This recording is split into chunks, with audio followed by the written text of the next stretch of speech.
By the late 13th century, the Crusader states, once powerful footholds of Western Christendom in the Eastern Mediterranean, had been reduced to a fragile shadow of their former glory.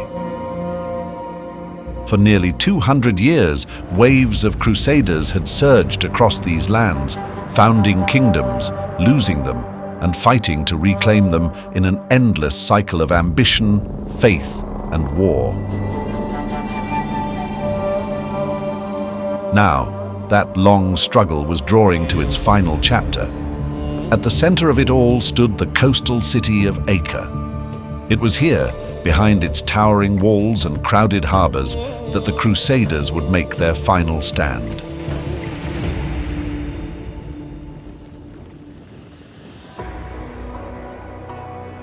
Acre was no ordinary stronghold. It was the political, economic, and military capital of what remained of the Crusader presence. Its harbor bustled with ships from Genoa, Venice, and Pisa, bringing goods, pilgrims, and soldiers. Its streets echoed with dozens of languages: Latin, French, Arabic, Greek. But Acre was also deeply divided. Rivalries between factions had weakened unity at a time when cohesion was desperately needed. The Knights Templar and the Knights Hospitaller, though both sworn to defend Christendom, often operated with their own priorities and rivalries.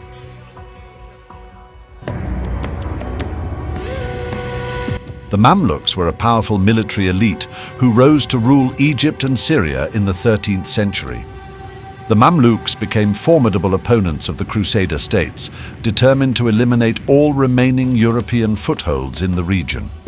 Their leader, al-Ashraf Khalil, inherited not only a powerful army, but also a mission: to finish what his predecessors had begun and to expel the Crusaders from the region. In early 1291, a force numbered some 40,000 men gathered from across Egypt and Syria. At its core were the elite Mamluk cavalry, highly trained, heavily armed horsemen, skilled in both mounted archery and close combat. These were supported by large contingents of infantry, including spearmen, swordsmen, and archers. Equally crucial to the campaign were the engineers and siege specialists. Supply trains were also present, camels and carts carrying food, timber, stone, and weapons, ensuring the army could sustain a prolonged siege. They marched north with the aims of taking Acre and expelling the Crusaders once and for all. In Acre, the Crusaders had a fighting force of around 15,000 men. At the core of Acre's defense were the elite military orders. The Knights Templar and the Knights Hospitaller together fielded around 1,000 men in total. Alongside them were European knights and men-at-arms, likely numbering 2,000 drawn from France, England, and the Italian states, as well as forces from Cyprus. Many were veterans. The bulk of the army was the infantry, several thousand soldiers, including mercenaries, local levies, and militia. Among them, crossbowmen played a crucial role, lining the battlements. Others manned siege engines, reinforced walls, or stood ready to repel breaches.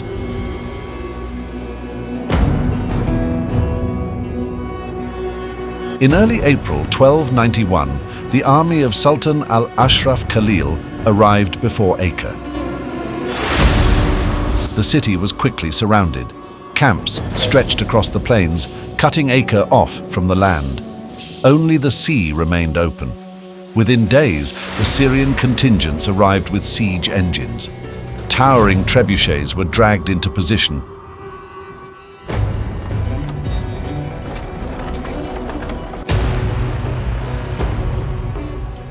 Then the bombardment began.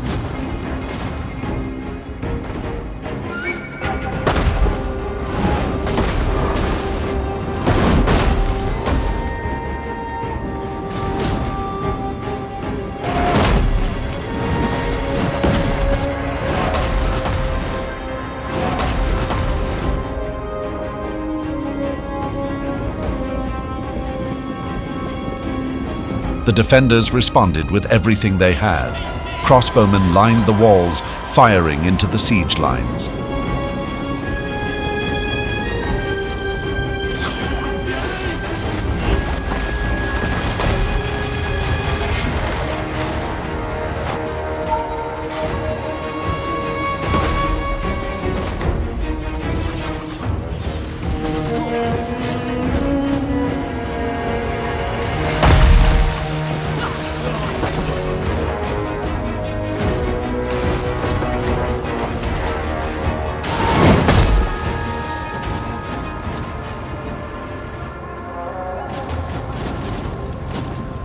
The bombardment continued over days, long into the nights.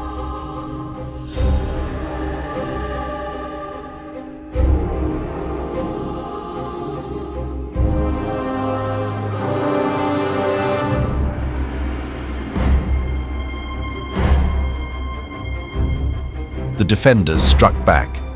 Around 300 Templars rode out under moonlight, led by veteran commanders.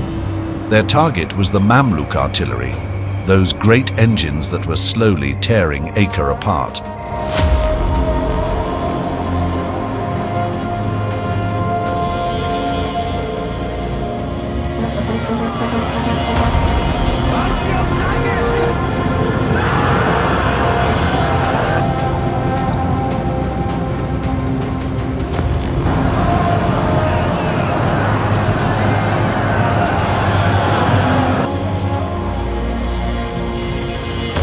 They did not destroy the artillery completely, but they inflicted damage, scattered crews.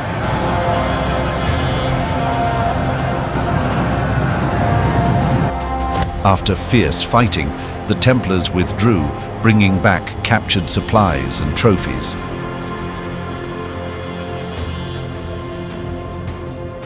It was a bold success, but it changed nothing. As the weeks passed, the Mamluks tightened their grip. Their numbers allowed them to rotate troops, maintaining constant pressure.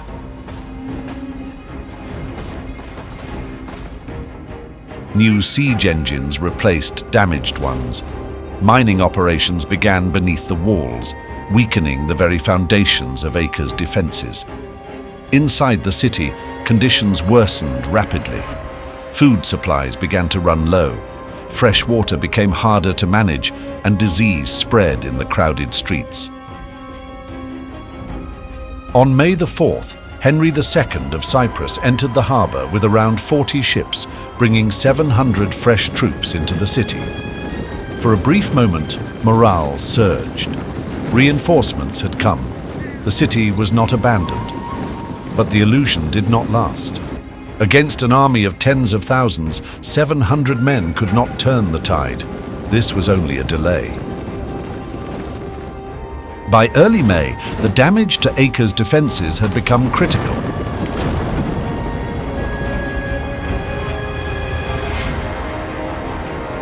Sections of the outer wall began to collapse. Breaches opened. Towers were reduced to rubble.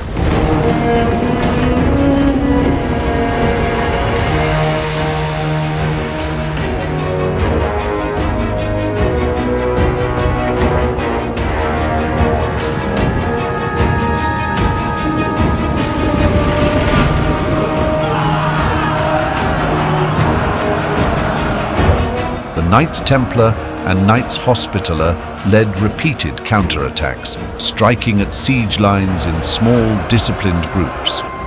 They did so with relative success, but the Mamluk numbers were too large, and they were forced back every time.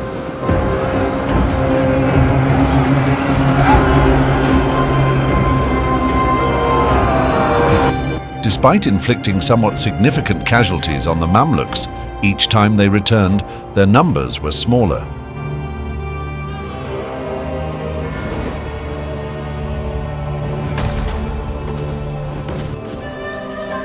In the days leading up to the final assault, the Mamluks intensified their efforts. Bombardment increased. Assault forces were organized into waves.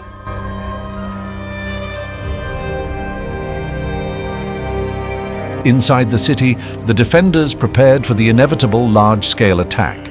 Weapons were gathered, positions were assigned. civilians were pushed toward the harbor, where ships waited, too few for the many who would need them.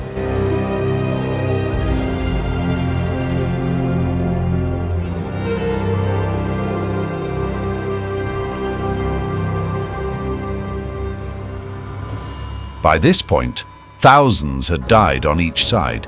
The defenders had already been worn down by constant attacks and a lack of reinforcements. The outer walls had been critically weakened, and several breaches had been opened by mining operations and artillery fire. At first light on the 18th of May, Mamluk forces surged forward in a coordinated assault along the length of the city's defenses. The breaches were the main entry points.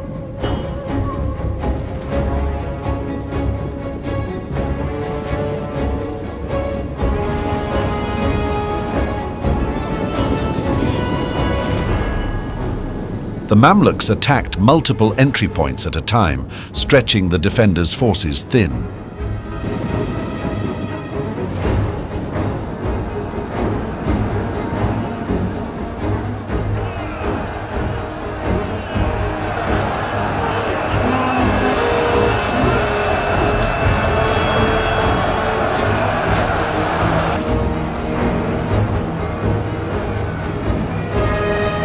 Guillaume de Beaujeu, Grand Master of the Knights Templar, and his men held the gate of St. Anthony.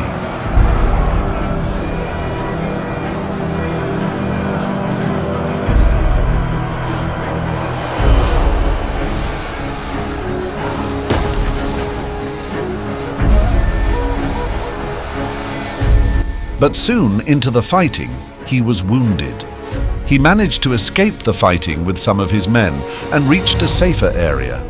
But he died shortly afterward from the wound, dealing a severe blow to morale and leadership at a critical moment.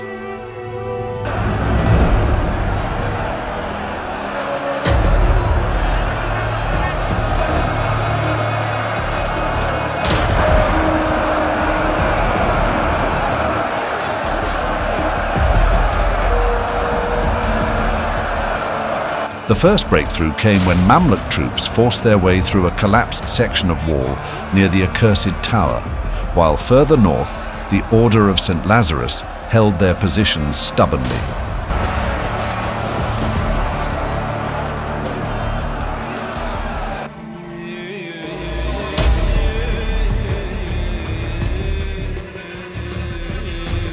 The area surrounding the Accursed Tower had fallen under Mamluk control, posing a direct threat to the city's entire defensive network. In response, the Crusaders launched a counterattack in an attempt to drive them out. However, the assault failed, leaving nearby positions dangerously exposed. Seizing the opportunity, Mamluk forces pushed through the breach, shattered the defenses, and overwhelmed the Lazarists.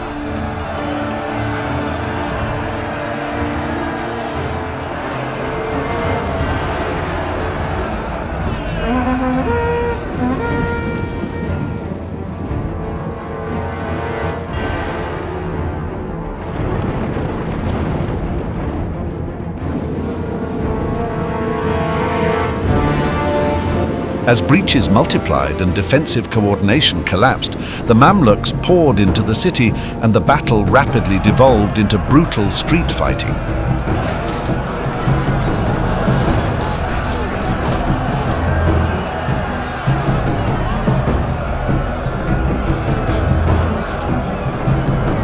Acre's narrow streets, marketplaces, and stone buildings became choke points where small groups clashed at close quarters.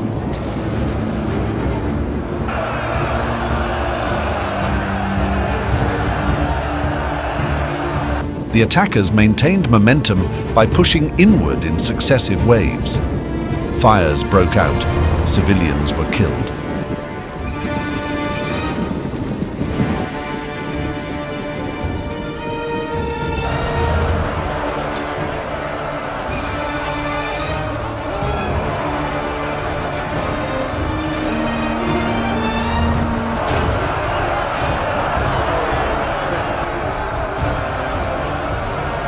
Even where defenders managed to repel one group, Another followed close behind.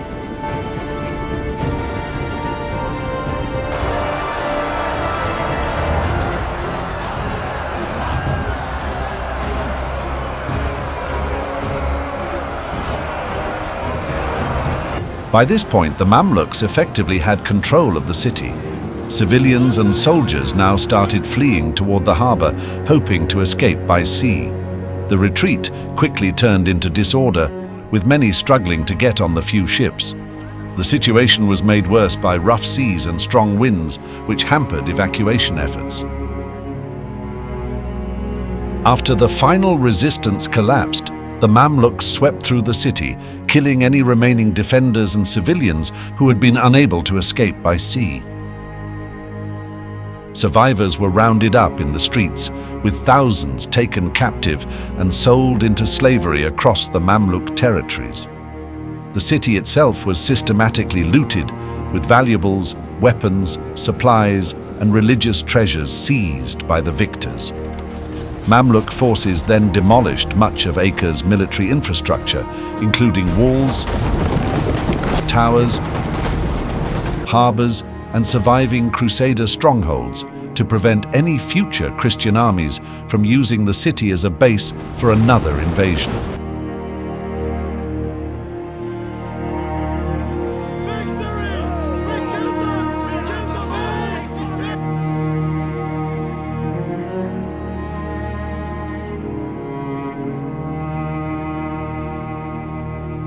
By the end of the siege, almost 10,000 Crusader soldiers had been killed, as well as 60,000 civilians killed or captured.